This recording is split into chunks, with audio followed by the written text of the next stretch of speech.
Hello दोस्तों, फिर से स्वागत है आपका अभिनंदन एकेडमी के इस ऑफिशियल चैनल में, जिसमें कि हम दिल्ली पुलिस के कंप्लीट प्रीवियस ईयर में आए हुए सेट को कर रहे हैं। हमने इसमें ये जो कि सेट है कौन सा, एसएससी दिल्ली पुलिस कांस्टेबल परीक्षा, तिथि क्या है 9/12/2020, शिफ्ट फर्स्ट में आया हुआ ये पेपर है, जिसका हमने रीजनिंग के कंप्लीट जो 25 नंबर के इसमें रीजनिंग आएगा उसका एक सेट हम कंप्लीट कर चुके हैं।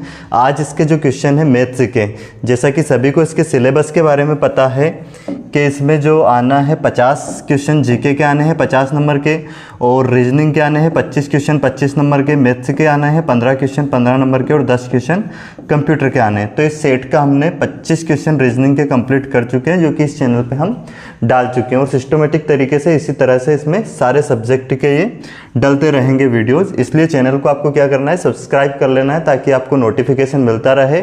और क्लास अगर अच्छी लगे तो लाइक ज़रूर करना है, ताकि उससे हमें भी मोटिवेशन मिले। और कमेंट्स में ज़रूर आपको लिखना है कि कौन से चैप्टर की आपकी थ्योरी कंप्लीट नहीं है, किसकी थ्योरी आपकी बेसिक कंप्लीट नहीं है और उसका आप कंप्लीट करना चाहते हैं, चाहे वो जो भी सब्जेक्ट हो, रीजनिंग हो या मैथ्स हो। और जीके का भी इसमें वीडियो डलेंगे, ठीक है। तो आज हम करेंगे इसके 15 क्वेश्चन मैथ्स के और 10 क्वेश्चन कंप्यूटर के, ये कंप्लीट इसमें आज हम इस पेपर के करने वाले हैं। तो देखते हैं हम इसके मैथ्स के पोर्शन से, और ये जो जीके के क्वेश्चन है ये भी कंप्लीट इसके करवाए जाएंगे। इस तरह से जितने भी सेट अभी तक जो 2008 से लेके 2020 तक 20 में जो पेपर हुए थे वो सारे करने वाले हैं, ठीक है। वीडियो को अंत तक ज़रूर देखना है। और इसमें जो मैथ्स आया था वो काफ़ी लेवल का मैथ्स था। 2020 का जो ये पेपर है इसमें मैथ्स सीजीएल लेवल से भी अच्छे लेवल का मैथ्स था, इसलिए आपको बहुत कुछ सीखना है। इन 15 क्वेश्चन से बहुत सारे कॉन्सेप्ट आपके क्लियर होंगे। वैसे ही कंप्यूटर का आपको एक आइडिया लग जाएगा कि इसमें किस टाइप के क्वेश्चन आए हैं पिछले वर्षों में और अब नए क्वेश्चन कैसे आ सकते हैं। तो इसको आपको कंप्लीट देखना है अंत तक।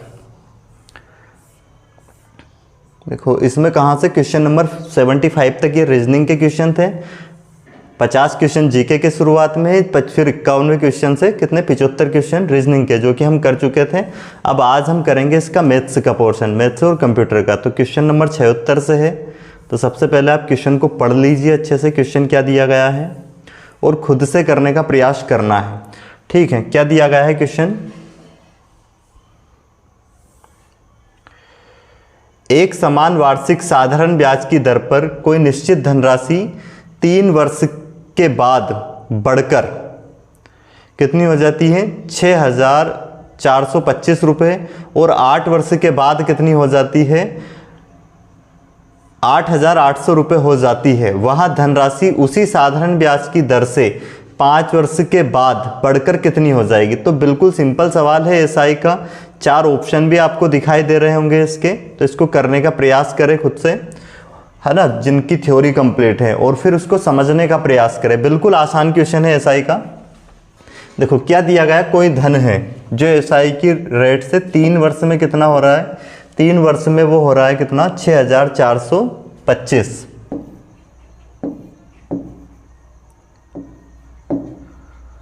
और उसके बाद वो कितना 8 वर्ष में हो रहा है, 8 वर्ष में हो रहा है 8,800।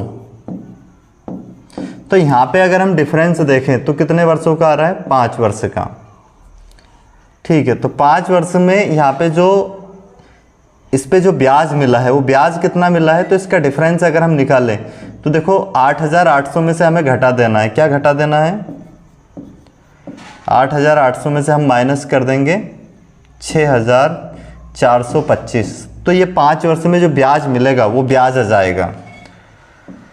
10 में से 5 गए, 5 बचे, 1 इधर दे दिया था 9 में से फिर 2 गए, कितने बचे 7 बचे। इसके बाद 1 इधर दिया, 7 में से 4 गए, 3 बचे।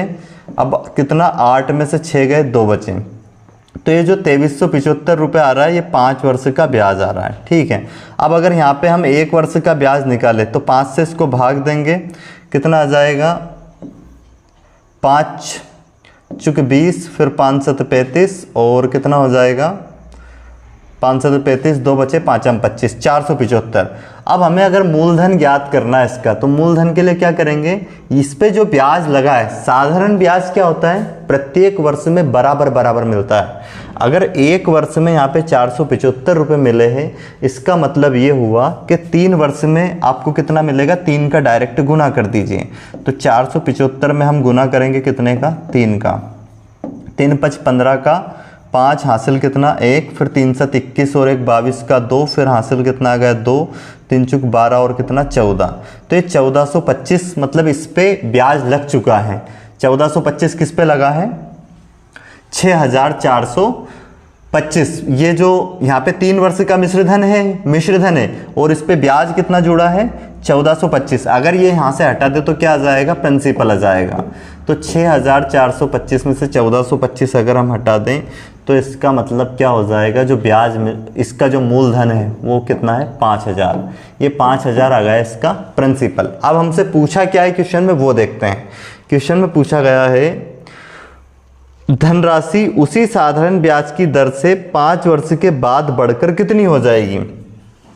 तो सिंपल सा फंडा है इसमें। 5 वर्ष का जो ब्याज है, 5 वर्ष का ब्याज कितना आ रहा था, 2375। ये मूलधन है, इस मूलधन पे 5 वर्ष का ब्याज कितना मिलेगा, 2375। 5000 में 2375 हम क्या कर देंगे, प्लस कर देंगे, तो क्या आ जाएगा, वो 5 वर्ष का मिश्रधन आ जाएगा। 5 7 3 7, तो 7375 इसका क्या हो जाएगा, आंसर हो जाएगा, जो कि ऑप्शन नंबर ए है, इसका करेक्ट आंसर है। अब देखते हैं हम नेक्स्ट क्वेश्चन। 77 नंबर का क्वेश्चन पढ़े, बहुत बढ़िया क्वेश्चन है, ये भी परसेंटेज का क्वेश्चन है, ध्यान से समझे। क्या दिया गया है, देखो क्वेश्चन। एक परीक्षा में शामिल विद्यार्थियों में 40% लड़के थे और शेष क्या है, लड़कियां थी। लड़कियों का उत्तीर्ण प्रतिशत कितना है, 53.3% था और लड़कों का उत्तीर्ण प्रतिशत X% था। यदि विद्यार्थियों का समग्र उत्तीर्ण प्रतिशत कितना है, 56 हो, तो X का मान ज्ञात करें। ध्यान रखना ये क्लास उन सभी विद्यार्थियों के लिए भी है जो अच्छे लेवल की CGL लेवल की तैयारी कर रहे हैं, क्योंकि प्रत्येक क्वेश्चन इसके बहुत अच्छे लेवल के, उनको आपको समझना है, पहले खुद से करना है। अब इस क्वेश्चन को आप ट्राई कीजिए खुद से करने का, और नहीं बने पहले सोल्व कीजिए, जो भी आंसर आए उसको आप फिर चेक कीजिए और कमेंट्स में जो भी आपका आंसर आ रहा है उसको लिखना है। सही आंसर जिसका आ जाए उनको कमेंट्स में लिखना है। क्या है, देखते हैं कैसे करेंगे। हम टोटल मान लेंगे कि उसमें कितने 100 विद्यार्थी हैं। टोटल विद्यार्थियों की संख्या हमने कितनी मान ली है, 100, कि कुल 100 विद्यार्थी है इसमें। अब जिसमें कुल कितने प्रतिशत है टोटल, अगर हम देखें लास्ट में पढ़े तो मतलब टोटल जो इसमें से 100 जो विद्यार्थी है उसमें से सिर्फ 56% पास है, क्योंकि 100 का 56% निकालेंगे 56 आएंगे, मतलब 56 स्टूडेंट इसमें गर्ल्स और बॉयज दोनों मिला के 56 पास है, ठीक है, 56। इसके बाद क्या बोला था, 40% लड़के परीक्षा में शामिल थे, विद्यार्थियों में 40% लड़के थे और शेष लड़कियां। तो अगर इन 100 में से 40% लड़के हैं, 100 का 40% अगर हम निकालें तो कितना आएगा, 100 का 40% आएगा 40, ठीक है।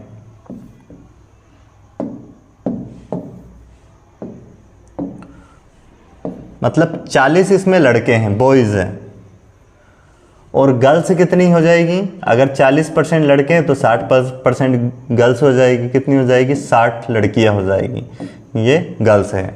अब क्या बोला गया आगे, लड़कियों का उत्तीर्ण प्रतिशत कितना है, 53.1/3%, मतलब इतनी लड़कियां पास हैं। तो 60 का हम कितना निकालेंगे, 53.1/3%, तो ये निकाल देते हैं कितनी है पास लड़कियां, पता चल जाएगी। सोल्व करते हैं, 53 तिया कितना हो जाएगा 157 और एक कितना हो जाएगा 160 बटे में 3, प्रतिशत हटाएंगे बटे में 100 लगाएंगे, ये 2 0 कैंसिल हो जाएगी और ये हो जाएगा कितना 3 दूनी 6 और 16 दूनी 32, मतलब 32 लड़कियां क्या है, पास है। अब हमें बताना क्या है, उत्तीर्ण लड़कों का उत्तीर्ण प्रतिशत x था, यदि विद्यार्थियों का समग्र उत्तीर्ण प्रतिशत 56 हो तो x का मान ज्ञात करना है। अब देखो टोटल जो पास हुए हैं बॉयज़ और गर्ल्स मिला के वो 56 है, ठीक है। अब यहाँ पे जो लड़कियाँ पास हुई है वो कितनी हुई है, 32। तो 56 में से अगर हम 32 हटा दें तो वो लड़कों का संख्या आ जाएगी कि कितने लड़के पास हुए हैं, ठीक है। तो ये घटाएंगे, यहाँ पे कितना बचेगा, 4, 5 में से 3 गए, कितने बचे, 2, मतलब 24 लड़के पास है। अब लड़कों का प्रतिशत पूछा है कि कितने प्रतिशत लड़के पास है, तो टोटल लड़के हैं कितने, 40, 40 में से 24 पास हुए हैं। तो 24 बटे में क्या लिखेंगे, 40, और इंटू में क्या करेंगे, 100। 1 0 से 1 0 कैंसिल, और ये हो जाए कितना, 4 6 24, मतलब 60% बॉयज़ इसमें पास है। तो उम्मीद है आपको ये समझ में आ गया होगा क्वेश्चन। समझ में नहीं आए तो इसको आपको 2 बार देखना है ना, आपके पास ऑप्शन है, अब आप पीछे करके उसको दोबारा देख सकते हैं, और फिर भी समझ में नहीं आए तो कमेंट्स में ज़रूर लिखना है आपको। तो इसका आंसर हो जाएगा कितना, 60%। अब देखते हैं हम नेक्स्ट क्वेश्चन।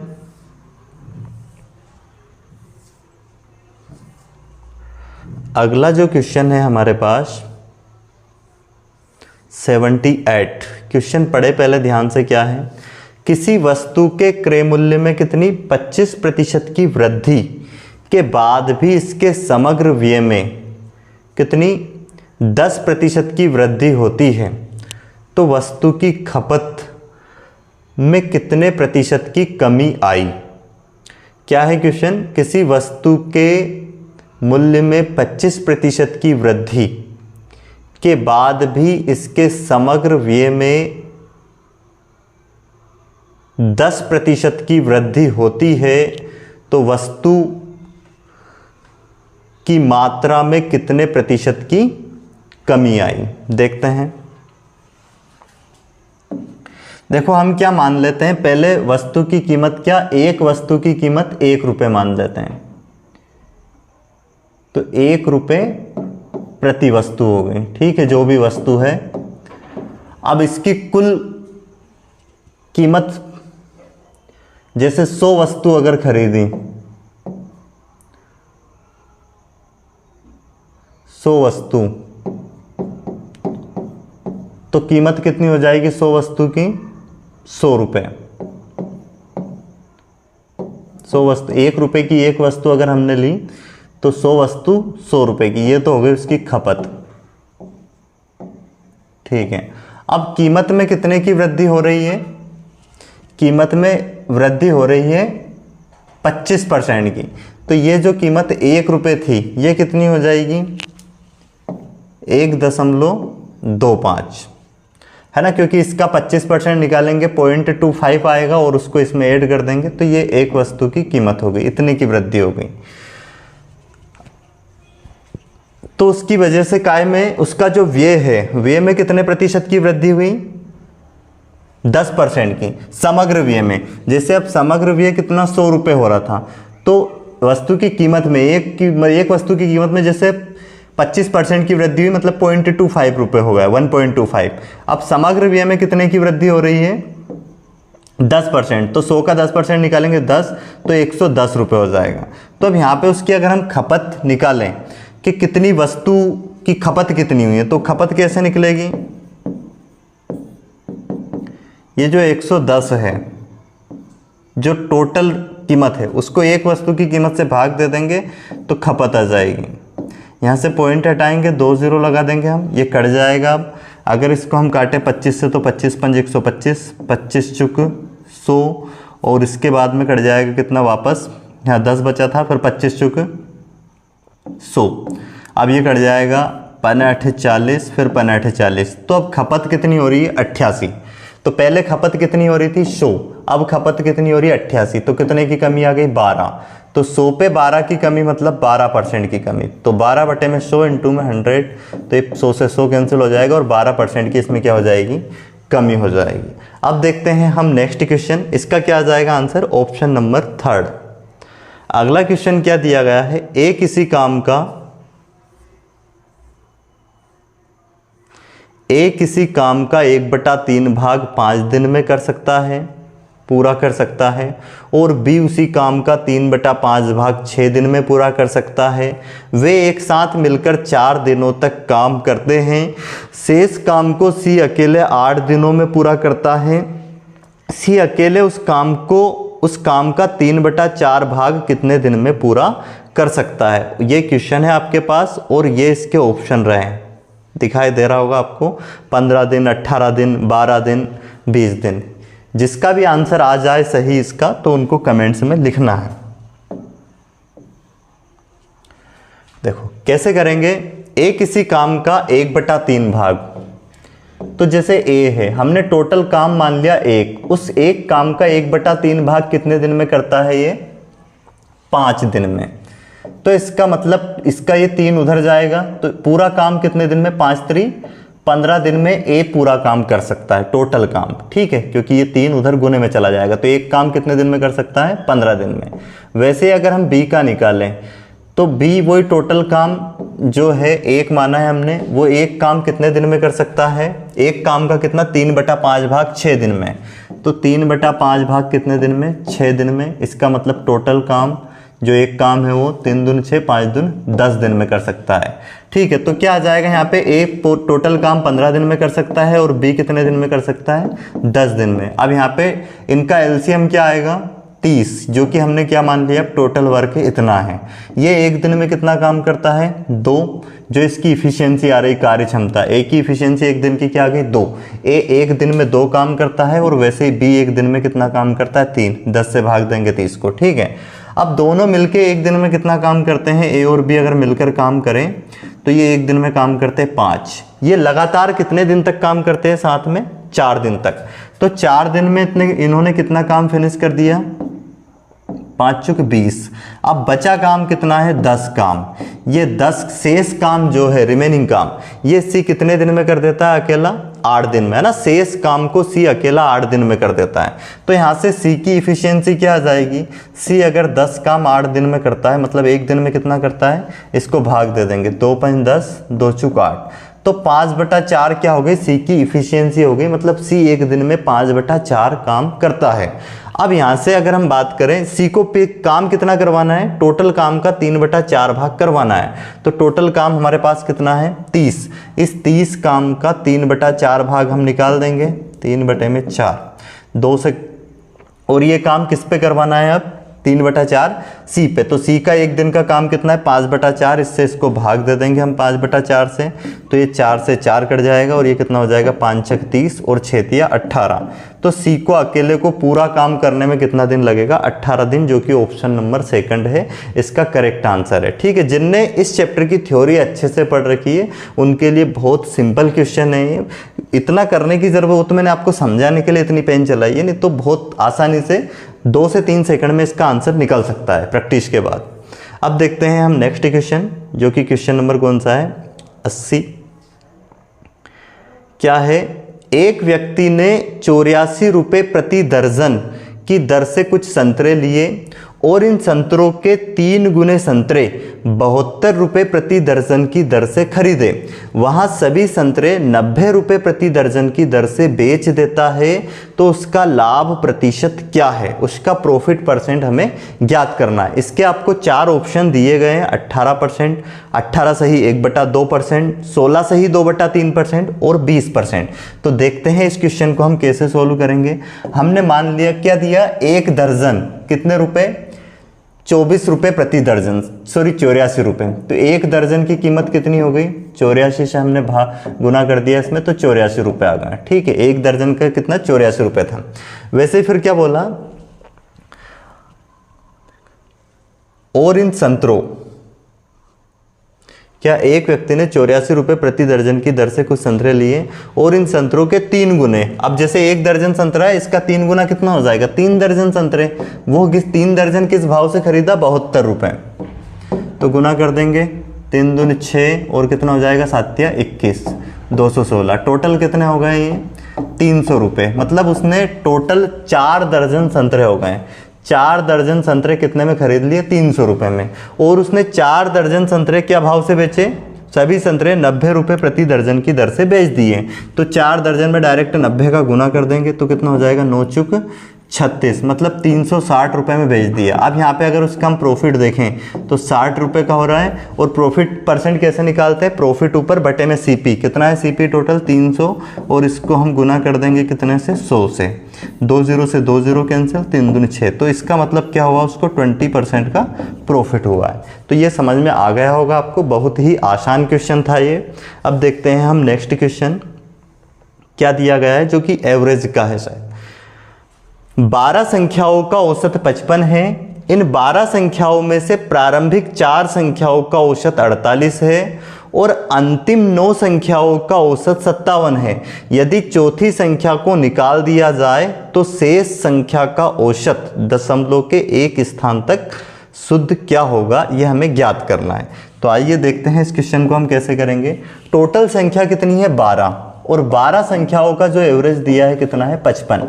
तो यहाँ पे मल्टीप्लाई कर देते हैं, 12 पंज 60 की 0 हासिल 6, फिर 12 पंज 60 और 6 कितना हो जाएगा, 66। मतलब टोटल सभी का योग है जो कितना है, 660 है। अब इसमें प्रारंभिक जो 4 संख्या है उनका औसत कितना है, प्रारंभिक 4 का औसत है 48।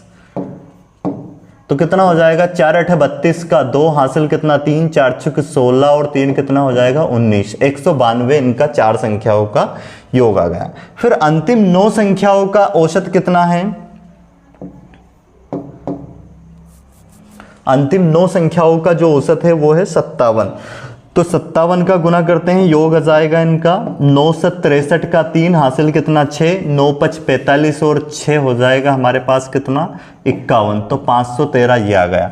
अब इन दोनों को अगर हम प्लस कर लें तो कितना हो जाएगा 5 और ये हो जाएगा 10 की 0 हासिल 1 2 7, 705 हो गया। ठीक है, अब ये 13 जो आ रही, तो मतलब जो चौथी संख्या है वो इसमें डबल काउंट हो रही है। उसको अगर हम कैसे निकालेंगे, इसमें से ये जो टोटल 12 संख्याओं का योग है उसको घटा देंगे तो वो आ जाएगी। तो 660 को यहाँ से माइनस करेंगे, ये 5, 10 में से 6 गए, कितने बचे 4, एक इधर दिया था 6 में से 6 गए। तो जो चौथी संख्या है वो क्या है 45। अब क्या बोला गया आगे, चौथी संख्या को निकाल दिया जाए तो शेष संख्या का औसत क्या होगा। अब चौथी संख्या इसमें से हम घटा रहे हैं, चौथी संख्या ये 45 आ रही, जिसको टोटल में से घटा देंगे 660 में से, तो कितना बचेगा हमारे पास, बच जाएगा 615। अब ये जो 615 बचा है इसको हमें भाग देना पड़ेगा कितने, शेष संख्या कितनी बची 11, क्योंकि एक संख्या निकाल दी है। तो ये हो जाएगा 11 5 55, फिर यहाँ बच जाएंगे 6, फिर 11 5 55, फिर यहाँ पे कितना बच जाएगा 105, और फिर इसको भाग देंगे हम 11 से तो कितना हो जाएगा, सॉरी कितना बचेगा यहाँ पे 11 5 55, फिर यहाँ बचा था हमारे पास कितना 6।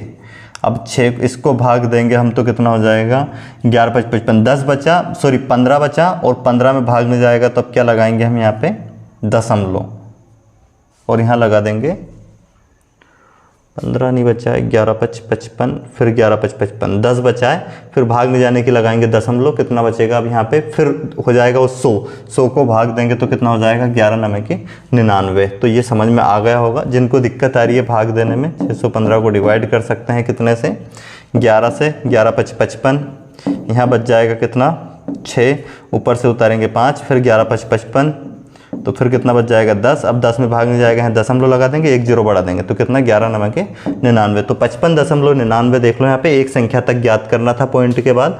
55.9 इस क्वेश्चन का आंसर हो जाएगा। अब देखते हैं नेक्स्ट क्वेश्चन, बढ़िया अच्छा सवाल है ये भी। देखो क्या दिया गया है क्वेश्चन, मेंसुरेशन का है।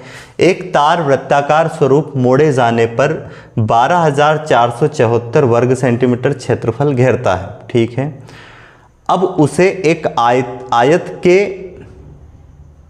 आकार में मोड़ा गया है जिसकी भुजाएं 5:6 के अनुपात में हैं। इस आयत की बड़ी भुजा की लंबाई ज्ञात कीजिए। तो सबसे पहले तो ये जो क्षेत्रफल है ये काय का, एक तार को वृत्ताकार स्वरूप मोड़े जाने पर उसका जो क्षेत्रफल है वो कितना है 12,474 वर्ग सेंटीमीटर है। इस तरह से अगर तार को मोड़ा गया है वृत्ताकार तो उसका क्षेत्रफल, मतलब वृत्त का क्षेत्रफल बोले तो पाई आर स्क्वायर की वैल्यू हमें दी गई है, कितनी दी गई है ये 12,474। तो यहाँ से r का मान निकालेंगे सबसे पहले, हम इसकी त्रिज्या निकालेंगे और त्रिज्या निकाल के फिर हम इसकी परिधि निकाल देंगे, क्योंकि जो इसको फिर आयत के रूप में मोड़ा गया है और उसकी लंबाई हमें ज्ञात करनी है, मतलब बड़ी भुजा की लंबाई। तो यहाँ से क्या करेंगे, 22/7 इंटू में ये r का स्क्वायर है 12,474 हमें दिया गया है। इसको 2 से काटे पहले, 2 एकम 2, 2 एकम 2, 2 छंग 12, 2 दूनी 4, 2 तिया 6, 2 सत 14, फिर 11 से काटेंगे, 11 5 55, कितने बचेंगे फिर यहाँ पे 7, और 11 छंग 66, फिर कितने बच जाएंगे हमारे पास 7, 11 सत 77, और 7 का गुना कर देंगे उधर ले जाके, तो ये हो जाएगा 7 7 49 का 9, हासिल कितना आ जाएगा हमारे पास 4, 7 छंग 42 और 4 हो जाएगा कितना 7 छंग 42 और 4 हो जाएगा 46 का 6, फिर हासिल कितना आ जाएगा 4, फिर 7 5 35 और 4 39, और इधर से इसको हटाएंगे, इधर लगेगी करनी। इसका अगर हम वर्गमूल निकालते हैं तो शॉर्टकट तरीका क्या है निकालने का, पीछे से 2 संख्या छोड़ते हैं, 9 कब कब आता है 3 का और 7 का करने पे, 39 के नज़दीक 6 का क्यूब है, 6 का स्क्वायर है, 6 छंग 36।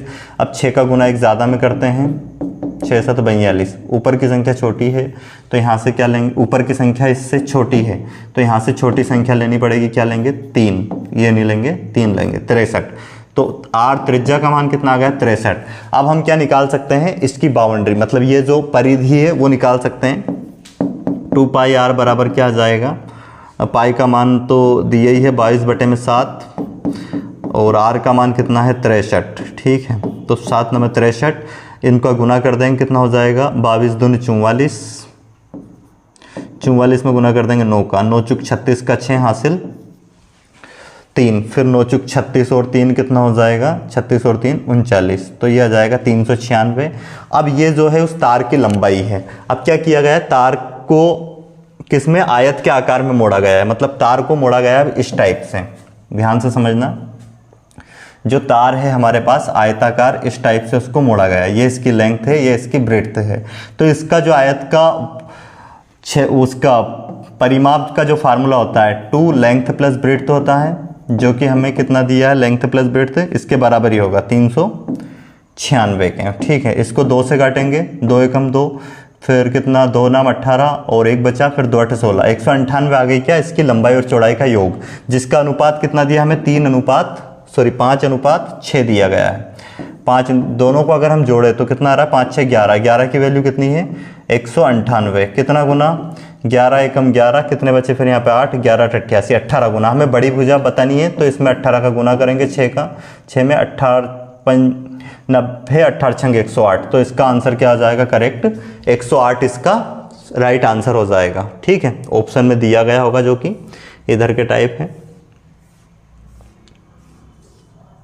ये 108 सेंटीमीटर क्या हो जाएगी, इसकी लंबाई हो जाएगी, और अगर चौड़ाई पूछेंगे तो इसमें गुना कर देंगे 18 का, 18 पंच 90, ठीक है। 90 इसकी छोटी भुजा की लंबाई हो जाएगी और बड़ी भुजा की लंबाई कितनी हो जाएगी 108। अब देखते हैं हम नेक्स्ट क्वेश्चन।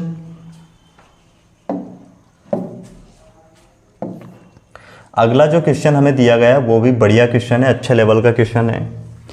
एक शंकु के वक्र पृष्ठ का क्षेत्रफल 36√2 पाई वर्ग सेंटीमीटर है। यदि शंकु की ऊंचाई उसके आधार की त्रिज्या के बराबर हो तो शंकु का आयतन क्या होगा। क्या दिया गया है, एक शंकु के वक्र पृष्ठ का क्षेत्रफल है, ध्यान रखना, और वर्ग सेंटीमीटर में है। यदि शंकु की ऊंचाई और उसकी आधार की त्रिज्या इक्वल है, तो जैसे कि ये शंकु होता है,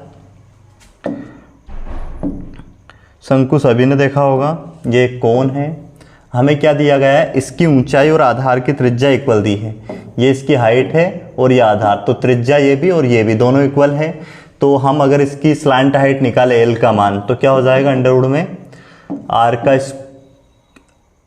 स्क्वायर प्लस आर का स्क्वायर, तो क्या हो जाएगा ये 2r का स्क्वायर।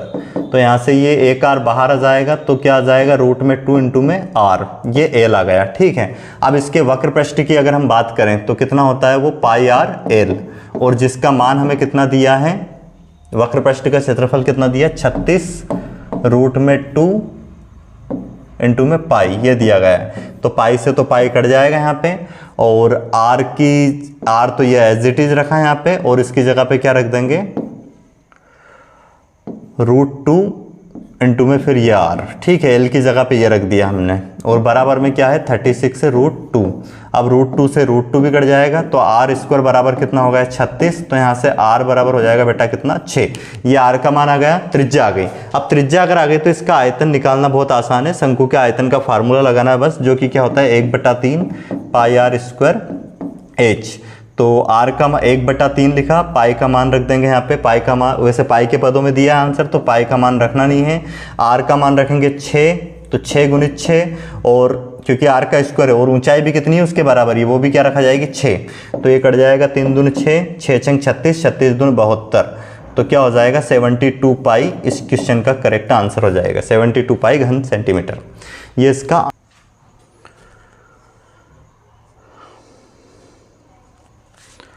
चलो अब देखते हैं हम सिंप्लीफिकेशन का सवाल, जो कि आपको स्क्रीन पे दिखाई दे रहा है। क्या है, हम डायरेक्ट सोल्व कर रहे हैं थोड़ा इसको, पहले इस ब्रैकेट को सोल्व करेंगे तो क्या होगा, ये 5/6 तो हमने एज इट इज लिखा, और ये जो पहले का सोल्व होगा तो ऊपर का गुना ऊपर और नीचे का नीचे, 4 दूनी कितना हो जाएगा 8, और बटे में कितना हो जाएगा 15, ठीक है। इसके बाद क्या लगा है डिवाइड, तो यहाँ हमने डिवाइड लगाया, और इसका मान कितना है फिर 3/4, इसके बाद क्या है माइनस का 3/4, ठीक है, और फिर है हमारे पास मल्टीप्लाई में 5/3 जो कि हमने लिख दिया एज इट इज़, फिर डिवाइड है यहाँ पे, डिवाइड में कितना है 4 3 12, 12 और 3 कितना हो जाएगा 15/4, और फिर प्लस का चिन्ह है, इसको हम डायरेक्ट सोल्व कर रहे हैं, ब्रैकेट इसको बार को भी क्या करेंगे यहाँ से, जैसे 0.83 पे बार है, तो जितनी संख्या पे बार है उतने 9 नीचे लिखते हैं, और जितनी संख्या पे बार नहीं है उतने 0 लगाते हैं, और ऊपर क्या करेंगे टोटल 83 में से क्या घटा के लिखेंगे, जितनी संख्या पे बार नहीं है, जैसे 8 पे बार नहीं है वो घटा देंगे, एक संख्या पे बार है 1 9, और एक संख्या पे बार नहीं है उसके बाद 1 0, डिवाइड क्या करेंगे 0.75 के ऊपर बार है, तो क्या करेंगे बार हटाएंगे, अगर दोनों संख्या पे बार है तो, और उतने ही 9 लगा देंगे। इसको अगर हम सोल्व करें तो क्या होगा, देखो ये तो पलट जाएगा 5/6, ये हो जाएगा 15 ऊपर बटे में 8,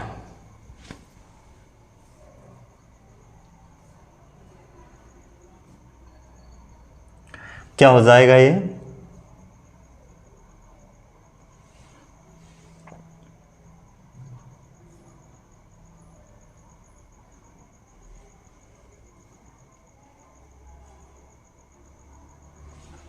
दिखाई दे रहा होगा आपको सवाल स्क्रीन पे। देखो इसको क्या करेंगे, 5/6 ये हो जाएगा 15/8, फिर डिवाइड है 3/4, माइनस का कितना है 3/4, तो यहाँ पे पहले डिवाइड सोल्व करेंगे, यहाँ पे भी हम 5/3, ये चेंज हो जाएगा, 4 ऊपर जाएगा 15 नीचे, प्लस इसमें से 83 में से जाएंगे 8, तो कितना बचेगा 75 बटे में 90 है, और इधर क्या है डिवाइड, ये मल्टीप्लाई में चेंज हो जाएगा 99 ऊपर और बटे में 75 आ जाएगा। इसको अगर हम सोल्व करें तो क्या हो जाएगा, देखो ये कट जाएगा 3 दूनी 6, 3 5 15, तो 25 बटे में 16 आ गया ये, और ये भी चेंज हो जाएगा मल्टीप्लाई में 4 ऊपर 3 नीचे। फिर यहाँ पे हम सोल्व करें तो 4 से 4 कैंसिल, 3 से 3 कैंसिल, और 5 3 15, तो ये बचेगा माइनस का 1/3, और यहाँ पे 75 से 75 कैंसिल, कितना हो जाएगा 9 धाम 90, 9 एकम 9, 9 एकम 9, तो ये आ जाएगा 11/10, ठीक है। अब इसको अगर हम सोल्व करें तो ये 4 से कट जाएगा, 4 चुक 16, तो आ जाएगा 25 बटे में 12, और माइनस का 1/3 प्लस का 11/10, एलसीएम आ जाएगा यहाँ पे 120 या फिर 12 60 एलसीएम आ जाएगा। 12 से कटेगा 5 बार में, 5 का गुना ऊपर करेंगे, 25 5 125, 3 से कटेगा 20 बार में, 20 का गुना करेंगे यहाँ पे, और ये 10 से कटेगा कितनी बार में 6 बार में, 6 का गुना यहाँ पे करेंगे, 11 6 66। अब इसको घटा देंगे, कितना बचेगा 105, और प्लस का क्या है 66 बटे में 60, इसको अगर सोल्व करें तो कितना हो जाएगा, ये हो जाएगा अपने पास 171 बटे में कितना हो जाएगा 60। इसको काट देंगे 3 से, 3 दूनी 6 और ये कितना 20 बार में कट जाएगा और ये कट जाएगा 3 से, 3 5 15, 3 7 21, तो 57 बटे में क्या 20 इस क्वेश्चन का करेक्ट आंसर हो जाएगा। अब इसमें ऑप्शन में है नहीं, ये ऑप्शन इसके गलत दिए हैं क्योंकि इसका जो सॉल्यूशन किया गया है, सॉल्यूशन में यहाँ पे डिवाइड की जगह पे प्लस लगा के उसको सोल्व कर दिया गया है ना। फिर मैंने पूरा इसको चेक किया है पहले, उसमें गलत आंसर दिया गया है इसका, तो इसका जो करेक्ट आंसर होगा ये 57 बटे में क्या होगा 20 ही होगा, है ना। उसमें गलत ऑप्शन ही गलत दिए गए थे जो सेट में आया था। अब इसको यहाँ पे अगर आप प्लस लगा के सोल्व करोगे पूरा तो इसका आंसर क्या आ जाएगा 739 बटे में 240 आ जाएगा। पर इसके अकॉर्डिंग अगर इसको हम सोल्व करेंगे तो इसका आंसर क्या आना है 57 बटा 20 ही आएगा, जो कि करेक्ट है। अब देखते हैं हम नेक्स्ट क्वेश्चन। नेक्स्ट क्वेश्चन हमें क्या दिया गया है, मान ले कि 500 और 800 के बीच 12, 16 और 18 से विभाज्य संख्याओं का योग x है, तो x के अंकों का योग ज्ञात करें। तो सबसे पहले तो अगर हमें 500 और 800 के बीच में 12, 16 और 18 से विभाजित होने वाली संख्या कौन सी होगी, तो पहले इनका एलसीएम लेंगे। जो एलसीएम होगा इनका और एलसीएम के गुणज का इनके बीच वाली संख्या आएगी, वो संख्या इन सभी से भी विभाजित होगी। तो 12, 16 और 25, 18 का अगर हम एलसीएम निकालें, 12, 16, 18 का एलसीएम निकाले तो क्या होगा, इसके फैक्टर हम लिख सकते हैं 4 गुणित 3, मतलब इसको और इसको लिख सकते हैं वैसे 2 की घात 4, और इसको लिख सकते हैं क्या 2 गुणित 9, 9 को लिख सकते हैं फिर 3 की घात 2 और 4 को लिख सकते हैं 2 की घात 2। तो एलसीएम के लिए क्या करेंगे, 2 की घात ज़्यादा सबसे बार यहाँ पे इसको लेंगे और 3 की घात यहाँ से लेंगे, कितना 3 की घात 2, तो 2 की घात ये 16 और ये 9, तो 16 9 में कितना हो जाएगा 144, 144 इसका एलसीएम हो जाएगा। तो 500 और 800 के बीच में अगर हम 144 के मल्टीपल देखें तो एक तो क्या आएगा 576 आएगा, इसको अगर हम 4 का गुना करें तो 576 आ जाएगा, और फिर इसमें वापस से 144 छंग अगर करें तो कितना आ जाएगा 720 आ जाएगा, और फिर इसके बाद जाएंगे तो 800 से ऊपर वाली संख्या हो जाएगी। तो हमसे पूछा क्या, वो संख्या क्या है 576 और 720 है। तो x के और इन दोनों का अगर योग कर दें तो इनका योग करें तो क्या आएगा 0 और 6 6, और ये 7 2 9 और 7 5 कितना हो जाएगा, फिर यहाँ पे 7 5 हो जाएगा हमारे पास 12। अब इनके अंकों का योग पूछा है ना, जो इन संख्याओं का योग फिर उनके जो संख्या आए उसके अंकों का योग, तो कितना हो जाएगा 6 9 15, 15 2 17, 17 और 1 18, तो 18 पहले ऑप्शन में है, ये इसका क्या हो जाएगा करेक्ट आंसर हो जाएगा। अब देखते हैं नेक्स्ट क्वेश्चन 86। 10 क्रमागत पूर्ण संख्याओं का योग 1045 है, तो इन संख्याओं में अभाज्य संख्याओं का योग ज्ञात करें।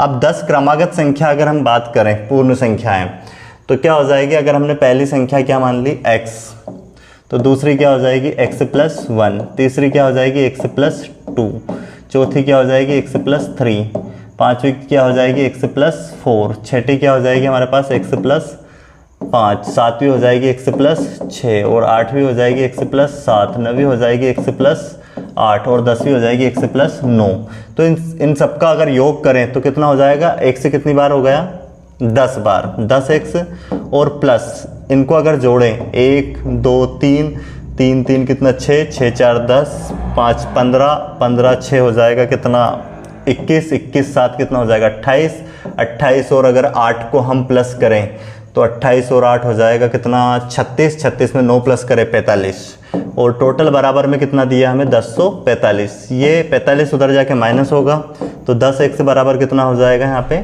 हो क्या रहा है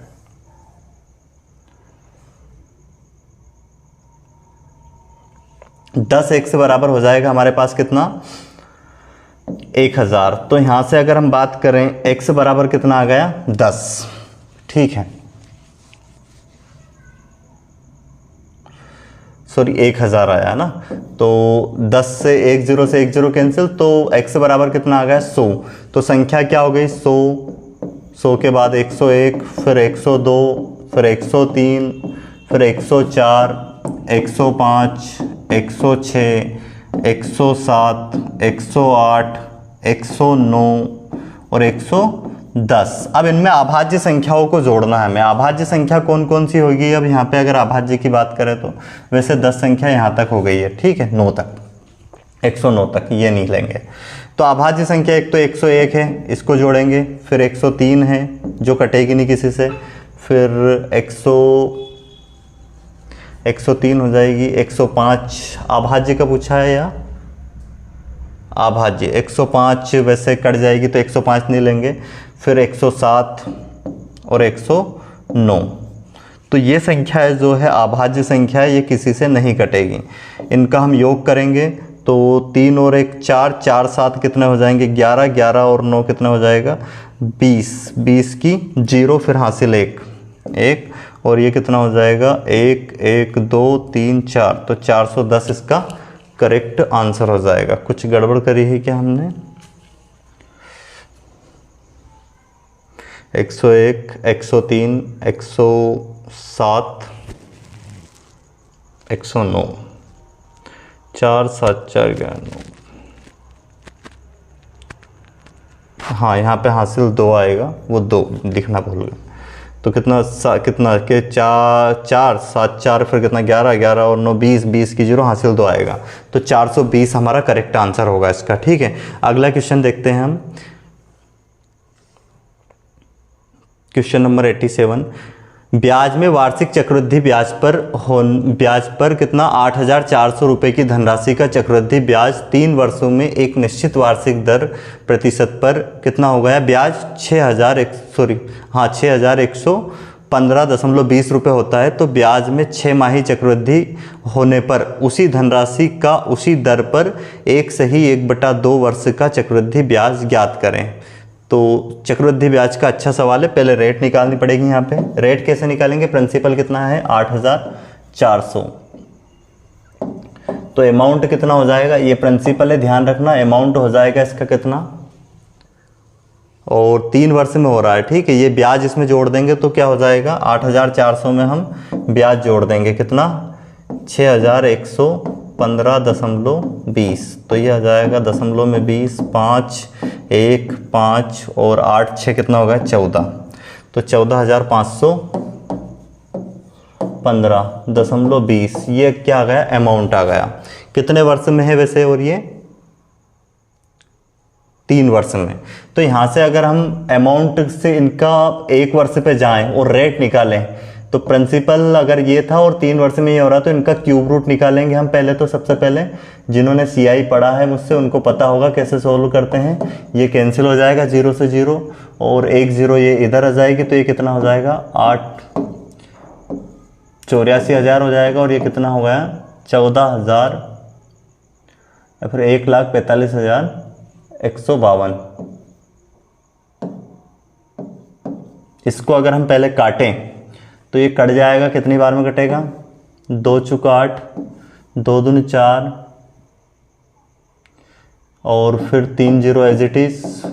इसको काटे तो कितना आ जाएगा? 2 7 14, 2 दूनी 4 और 1 बचा, 2 5 10, फिर 2 7 14, 2 6 12। फिर इसको काट देंगे। वैसे 4 से कट जाएगा तो 4 से काटते हैं। 4 एकम 4, फिर भागने जाने की 0, 4 5 20, 2 0 लगा देंगे। इसको काटते हैं 4 से। 4 एकम 4, फिर 4 8 32, फिर कितना? 4 एकम 4, 4 चुक 16, 4 चुक 16। फिर से ये 2 4 से कट जाएगा। 4 दून 8 और यहाँ बचा 2, 4 6 24, फिर 4 दून 8, 4 5 20। इसको अगर 4 से काटे, 4 चुक 16, कितने बचे? 2, 4 5 20, फिर 4 3 12, 4 6 24। फिर से अगर इसको हम काटे किससे? 3 से,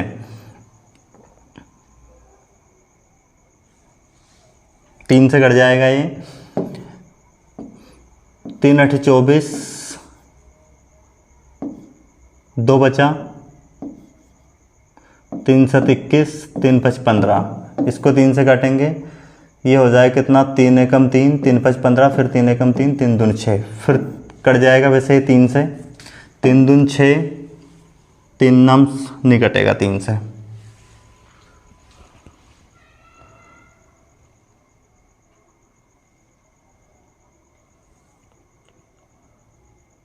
7 से काटते हैं, 7 एकम 7, फिर 7 दूनी 14 और कितने बच गए यहाँ पे 3, 7 पंच 35, ये 7 से कट जाएगा, 7 दूनी 14 और यहाँ बचा फिर 1, 7 एकम 7 और 7 छंग 42 हो जाएगा। अब इनका क्यूब रूट निकल जाएगा आसानी से, कितना 5 और ये कितना आ गया 6, ठीक है। क्यूब रूट घनमूल निकालेंगे तो रेट पता चल जाएगा। यहाँ पे 1 मिल रहा है, 1/5 इंटू में क्या कर देंगे 100, 5 दूनी 10, तो रेट कितनी आ गई 20%। अब ये 20% रेट आ गई, 20% की दर से इसका जो ब्याज निकालना है 8,400 रुपये का, 1.5 वर्ष का, और रेट को 6 माही करना है। ये जो रेट आई है ये वार्षिक आई है। अब इसको हमें क्या करना है, रेट को 6 माही बनाना पड़ेगा। पहले 6 माही बनाने के लिए क्या करते हैं, देखो ये जो रेट हमें दी गई है ये कितनी है वार्षिक, 20% रेट है 12 माह की, हमें पहले इसको बनानी पड़ेगी कितने की 6 माह की, तो 6 दूनी 12 और 2 धाम 20, तो वो आ गई 10%। अब 10% की दर से हमें ब्याज निकालना है 8,400 रुपये का, और 6 महीने में अगर 1.5 वर्ष के कितने पेयर बनेंगे, 6 महीने के 3 पेयर बनेंगे। पहले पेयर का इसका अगर 10% निकालें तो इसका 10% आ जाएगा 840, फिर से 840 दूसरे पेयर में भी, और इसका 10% कितना हो जाएगा 84, और फिर तीसरे वर्ष जो तीसरा पेयर है उसमें इसका 10% इस पे मूलधन पे तो लगना ही है 840, इसका 10% 84, फिर इसका 10% 84 हो जाएगा, और इस पे भी 10% लगेगा, कितना लगेगा 8.4। ये पूरा CI होता है, इसको हम क्या कर लेंगे प्लस कर लेंगे। तो प्लस करने पे कितना हो जाएगा देखें यहाँ पे, वैसे लास्ट में क्या आना है 0.4 आना है, तो आपको इसमें ऑप्शन में दिखाई दे रहा है कौन से में 0.40 आ रहा है, तो ये वाला कौन सा ऑप्शन नंबर 2 हमारा करेक्ट आंसर हो जाएगा। इन सबको जोड़ेंगे तो कितना आ जाएगा 2780.40 इसका सही आंसर हो जाएगा। तो उम्मीद है आपको ये समझ में आ गया होगा। अब देखते हैं हम नेक्स्ट क्वेश्चन, क्वेश्चन नंबर 88। क्या दिया है, A और B क्रमशः बिंदु X, A और B ने क्रमशः बिंदु X और बिंदु Y से एक ही समय पर एक दूसरे की ओर चलना प्रारंभ किया। रास्ते पर मिलने के बाद बिंदु Y और बिंदु X तक पहुंचने में कितना, X तक पहुंचने में A और B ने क्रमशः 5.4 घंटे और 2.4 घंटे का समय लिया। यदि A की चाल 16 किलोमीटर प्रति घंटे थी तो B की चाल याद करें। तो इसके लिए तो फार्मूला याद रखना है आपको, S1/S2 time speed and distance का बिल्कुल बेसिक सा सवाल है ये, है ना। इसके लिए एक फार्मूला होता है T2 दूसरे वाले का समय ऊपर रखते हैं बटे में T1। पहले वाले की स्पीड कितनी दी है 16, और ये S2 हमें ज्ञात करनी है दूसरे वाले की। तो इसमें जो समय रखेंगे हम ऊपर क्या रखेंगे, T2 का मान ऊपर रखेंगे, दूसरा वाला समय जो दिया है, दूसरा वाला समय क्या दिया है 2.4, ये ऊपर रखेंगे, और बटे में क्या रखेंगे हम 5.4। यहाँ से पॉइंट कैंसिल, ये कट जाएगा वैसे, 6 चुक 24, 6 नमक 54, और ये 16 बटे में S2 स्पीड याद करनी है हमें, और 4 का वर्गमूल 2, 9 का कितना 3, 3 से 2 से कट जाएगा 2 8 16, इसका गुना इधर आके हो जाएगा 8 या 24। तो दूसरे की स्पीड क्या आ जाएगी 24 किलोमीटर प्रति घंटा। अब देखते हैं नेक्स्ट क्वेश्चन क्या है हमारे पास। अगला क्वेश्चन 89 नंबर का, एक निश्चित धनराशि रुपए में A, B और C में इस प्रकार बांटी जाती है कि A और B के हिस्से का अनुपात कितना दिया है, ध्यान से समझे। A का रेशियो B से कितना दिया है 3:5, और B का रेशियो C से कितना दिया है, ये दिया है B का रेशियो C से 2:7, ठीक है। और हमें B का हिस्सा दिया है और टोटल बताना है। B का हिस्सा कितना दिया है 3500। तो पहले यहाँ से A, B, C का रेशियो निकालेंगे हम, जो कि कैसे आएगा 3 दूनी 6, और इसका गुना यहाँ पे करेंगे 10, इसका गुना यहाँ पे करेंगे, कितना हो जाएगा 35। हमें B का हिस्सा कितना दिया है 3500, कितना गुना है इससे 350 गुना है, ठीक है। 350 का गुना इन सबका योग करके ये कितना हो जाएगा 45, 45 से 51, 51 में 350 का हम गुना कर देंगे तो कितना हो जाएगा 0, और ये यहाँ पे गुना अलग से कर लेते हैं। 350 में गुना करना है 51 का, ठीक है। तो 0 1 का करते हैं पहले 5, और ये 3 एज इट इज़ आ जाएगा, और यहाँ पे 5 का करेंगे फिर 0, 5 हम 25 का 5 हासिल कितना 2, 5 3 15 2 17। तो कितना हो जाएगा अब यहाँ पे 0 5 3 फिर कितना 8, और ये 7 तो कितना हो जाएगा 17,850, जो कि कौन से ऑप्शन में है, दूसरे ऑप्शन में। ये इसका करेक्ट आंसर है। अब देखो लास्ट सवाल है मैथ्स का, उसके बाद फिर हम कंप्यूटर के 10 क्वेश्चन करने वाले हैं।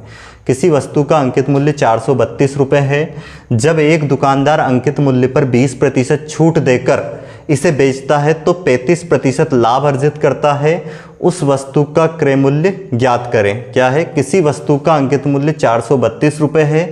जब एक दुकानदार अंकित मूल्य पर 20% की छूट देकर इसे बेचता है तो 35% लाभ अर्जित करता है। तो बिल्कुल आसान तरीके से इसको कर सकते हो, सीपी निकालना है क्रय मूल्य। तो सीपी बराबर होता है अंकित मूल्य रखो डायरेक्ट 432 और 432 इसका अंकित मूल्य रखा, छूट कितने की थी 20% की, तो हटा दो इसको 100 में से 80 और लाभ कितने का हो रहा है फिर भी 35 का, तो बटे में 135। इसको काट दो आप 5 से, 5 दूनी 10, 5 7 35 और कट जाएगा कितनी बार 5 से, 5 6 कम 5, फिर यहाँ पे कितने बच गए, तो 5 6 कितना हो जाएगा 30। इसके बाद 16 बार में कट गया, फिर और काट सकते हैं इसको हम वैसे, 3 से कट जाएगा, 3 नाम 27, 3 से इसको काटे, 3 एकम 3 और कितना बच गया फिर यहाँ पे 3 चुक 12, फिर 3 चुक 12, 9 से कट जाएगा, 9 से कट जाएगा कितने बार में 16 बार में, क्योंकि 9 एकम 9 कितने बच गए फिर 5 और 9 6 54, 16 का गुना 16 में करेंगे 256, 256 क्या हो जाएगा इसका क्रय मूल्य हो जाएगा। तो उम्मीद है आपको ये सारे क्वेश्चन 15 क्वेश्चन मैथ्स के समझ में आ गए होंगे और इनसे आपको एक लेवल पता चला होगा कि जो एसएससी दिल्ली पुलिस कांस्टेबल का जो पेपर होता है वो किस लेवल का होता है। प्रत्येक क्वेश्चन एक अच्छे लेवल का था, सब में कैलकुलेशन थी, है ना। एक भी क्वेश्चन ऐसा नहीं था कि जिनको हम बिना पेन चलाए डायरेक्ट सोल्व कर सकते हैं। तो इसलिए आपको इस लेवल की मेहनत करनी पड़ेगी इसके लिए, अगर आपने फॉर्म डाला है तो। अब देखते हैं कंप्यूटर किस लेवल का इसमें पूछेंगे। कंप्यूटर का देखो पहला क्वेश्चन है इसमें, अब 91 से स्टार्ट है, टोटल 10 क्वेश्चन है और सेम यही पैटर्न जो पिछले बार इसका पेपर हुआ था, जो पैटर्न था सेम इसी पैटर्न पर 2023 में भी इसकी एग्जाम होनी है, ठीक है। MS वर्ड डॉक्यूमेंट में सिलेक्ट किए गए टेक्स्ट या ग्राफिक्स को कट करने की स्वतः क्लिपबोर्ड पर स्टोर हो जाता है के लिए निम्नलिखित में से किस की बोर्ड शॉर्टकट का प्रयोग किया जाता है। तो बेटा इसके लिए क्या है, Ctrl+H, ये इसका आंसर है। Ctrl+H से डायरेक्ट हो जाएगा, शॉर्टकट है इसके लिए। फिर अगला क्या है, MS एक्सेल में एक वर्कबुक को विशिष्ट वर्कशीट में बांटने के लिए निम्नलिखित में से किसका प्रयोग किया जाता है। तो इसके लिए क्या आंसर है इसका, नेम बॉक्स।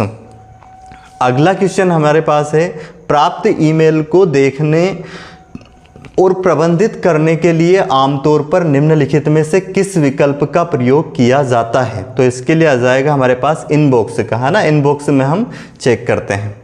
MS वर्ड में टेक्स्ट फॉर्मेटिंग संदर्भ में निम्नलिखित में से कौन सा विकल्प इफेक्ट या श्रेणी से संबंध रखता है। तो देखते हैं क्या आएगा इसका आंसर।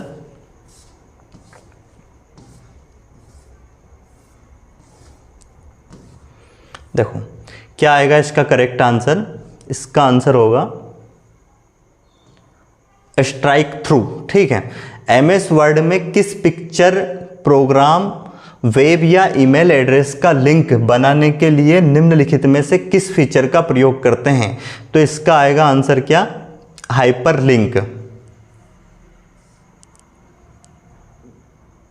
अगला क्या है क्वेश्चन, MS एक्सेल 2017 में निम्नलिखित में से कौन सा फंक्शन किसी संख्या का निरपेक्ष मान प्रदर्शित करता है जो बिना किसी प्रतीक चिन्ह की एक संख्या होती है, वो है ABS। अगला क्वेश्चन है, MS वर्ड 2007 में प्रिंट प्रीव्यू विकल्प में जाने के लिए निम्नलिखित में से किस अनुक्रम का प्रयोग किया जाता है। तो ये हमारे पास 4 ऑप्शन है, इसका करेक्ट आंसर होगा ऑफिस बटन, फिर प्रिंट प्रीव्यू। अगला क्वेश्चन है, इंटरनेट प्रोटोकॉल के संदर्भ में HTTP का पूर्ण रूप क्या है। तो फुल फॉर्म ये पूछा जाता है, हाइपर ट्रैक ट्रांसफर प्रोटोकॉल, ये नहीं होगा। सेकंड क्या है, हाइपर टेक्स्ट ट्रांसफर प्रोटोकॉल, ये इसका करेक्ट आंसर है। अगला देखें हम 98 क्वेश्चन क्या है, 99, मोबाइल फोन के साथ इंटरनेट का प्रयोग करने के लिए निम्नलिखित में से किस सेवा का सबसे अधिक प्रयोग किया जाता है। तो क्या आएगा उसका आंसर, 3G और 4G। अगला क्या है, MS एक्सेल में निम्नलिखित में से कौन सा सेल रेफरेंस डिफॉल्ट होता है। तो इसका आएगा साफा एक्सेल रिलेटिव।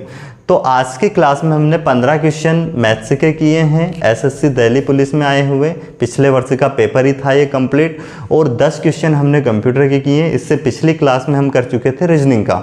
अब जो नेक्स्ट क्लास होगी इसकी, इसी सेट के जो 50 क्वेश्चन जीके के हैं उनका कंप्लीट हम डिस्कशन करेंगे। अगर आपको क्लास अच्छी लग रही है तो लाइक ज़रूर करना है, कमेंट्स करना है और चैनल को सब्सक्राइब कर लेना है, ताकि आपको इसमें ये सारी चीज़ें, आपको पेपर सेट कंप्लीट मिलते रहे, है ना। और इसमें थ्योरी क्लास भी डली हुई है, काफ़ी आपको फ़ायदा होने वाला है इस चैनल से, सारी चीज़ें बिल्कुल फ्री में आपको मिलने वाली हैं।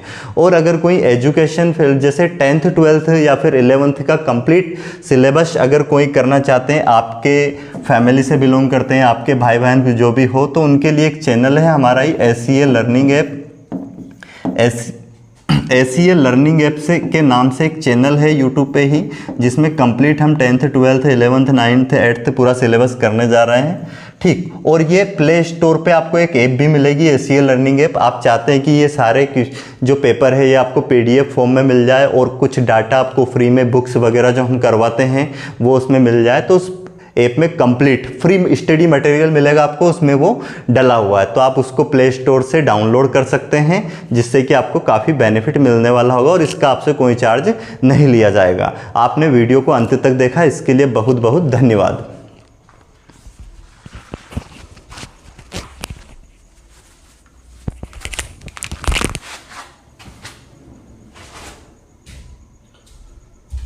मोहब्बत बरसा देना तू सावन आया।